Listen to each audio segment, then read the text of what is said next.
the sort of removal devices that we have, there are really two sorts, and because this is an NHS video, I've covered up the brand names deliberately. There are two sorts. There's the card type removal device, which, as you see, has got a little magnifying glass so that you can actually see and look at the tick, and it's got two beveled areas, this one here for the larger ticks and this one for the tiny ticks here on this side. And the other sort of is this twister sort of device. Again, that's very effective. They're both equally effective, and it's a matter of choice on how to get the tick off. The idea of this is that you get underneath the tick with a claw hammer motion, you twist it, and then you lift off the tick. Now I'm going to remove the tick that I've got in my elbow. And the first question you have to ask yourself is, can I remove the tick myself? Because often the ticks occur behind the knees, in the groin, on the back, or some in the armpit, some area where you can't see yourself. And as you see, I've got this tick on my elbow here, and it's a tiny tick, so it's probably the questing nymph stage of tick, and as such that's the most likely one that's attached onto humans and the most likely one that's going to carry the bacteria. So I'm going to use the card type device, if we can just get underneath it, and I'm going to try and see if I can get it off, and there we are.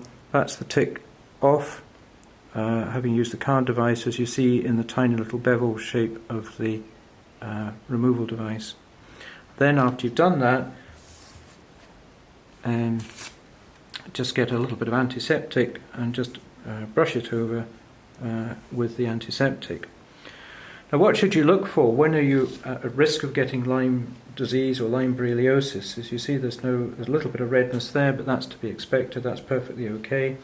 If it develops into, over the next 5 to 7 days, if it develops into a red area about the size of a 10p piece, and then if there's a further ring round about this area, a red ring, and then often what happens is the 10p piece then migrates over towards the outer part of the ring, and what initially looks like a bullseye rash, the classical bullseye rash, then just looks like an area of redness all round about. Now, if you notice that, the first thing I want you to do is to take a photograph of it on your mobile phone, and then phone up to get an appointment with your general practitioner or with the out-of-hours service. And if you have the rash of erythema migrans, which is the early stage of Lyme borreliosis, then it can be perfectly effectively cured by being prescribed antibiotics either to adults or to children.